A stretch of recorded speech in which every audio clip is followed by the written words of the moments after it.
Hey, what's happening guys? This is Bharat for iGyaan. And LG just launched the K7 and the K10 LTE versions in India.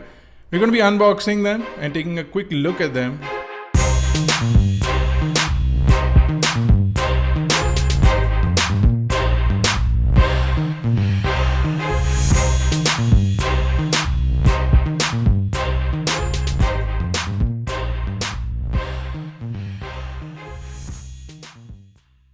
So as I cut into the box of the K7 LTE variant, the price of 9,500 rupees seems a little bit more than I'd expect for a device with this with the specifications that the K7 has. And we're going to be talking about them in just a minute, but let's take a look at what all is inside. So the first thing is of course the device over here. I'm trying to get it out of the box. I'm going to put it to the side. I'm going to go further in. This box is really complex to open up. Further inside the box is a little booklet which will give you your basic information along with warranty, etc. And you also get some earphones. They're not in-ear type earphones, they're regular earphones. They have a push button to send in calls and an angled 3.5mm headphone jack. You also get a 2125 milliamp hour battery. It's a standard lithium ion battery. And also inside the box is the charger, which is going to be a wall to USB charger and a USB to micro USB cable, which is also included inside the box. So that's everything from the box. Let's take a quick look at the device itself. Now the back panel of the device has this reassuring feeling, and you can see there is a lot of plastic that is installed all over the device. I'm going to try and get rid of some of this. You can also see that on the back are the buttons like LG's flagship series phones. Now they've been trickled down to the K series. It has a reassuring sound, this back panel, which is fantastic. There's some more plastic. I'm going to start getting rid of that.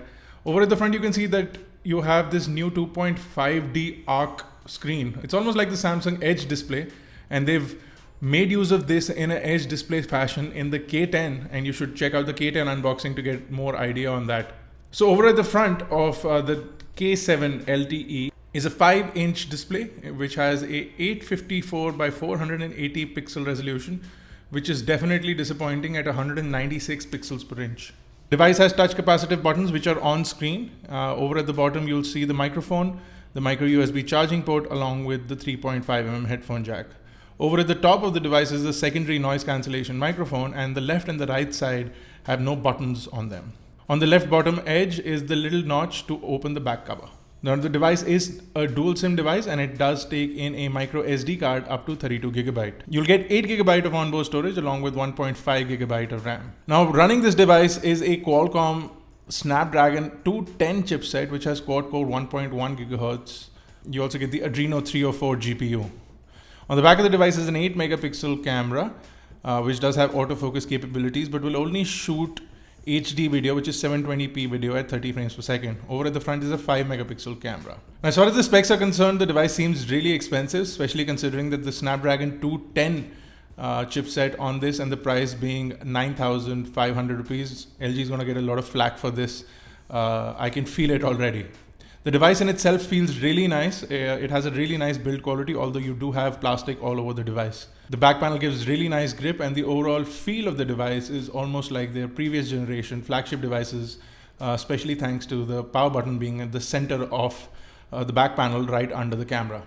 Now the screen does support tap on, double tap to turn off, and double tap to turn on, which is also a feature that LG's higher end devices have had. Now the device is running Android 5.1, which is again a slight disappointment. We are already in 2016 April, and we're still running Android 5.1 with no side of Android 6 being installed on this device. You do have a completely LG user interface. If you jump into the all apps list, you do have a few preloaded applications, but the good thing is that you can pick up really any application and dump it onto the uninstall screen, and it'll basically uninstall that application, freeing up space that you might need on this 8GB storage device. You do have a camera application which is very, very basic, and if you need to be using the camera on this, you'll probably need a better application.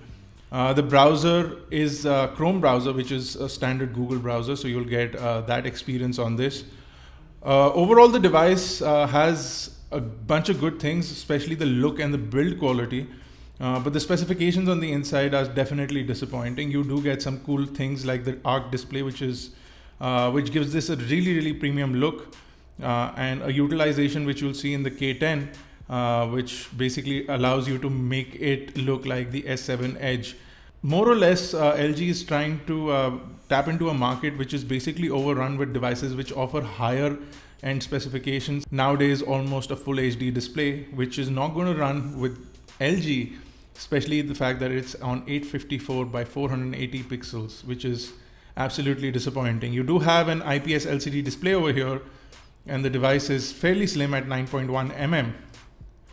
The back buttons definitely add a nice look to the device, but we feel that overall the specifications are not justifying the price of the device. If this phone was launched in somewhere around 5,000 to 6,000 rupees, it would have made for a better choice. Leave your comments in the comment section below. We'll try and do a full review of this device soon, so stay tuned for that. Make sure you hit us up on Facebook, Twitter, Google+. Visit iGyaan.in for the full details of the unboxing. Make sure you hit the subscribe button. youtube.com/iGyaan, youtube.com/iGyaan TV. This has been Bharat, guys. I'll see you in the next one.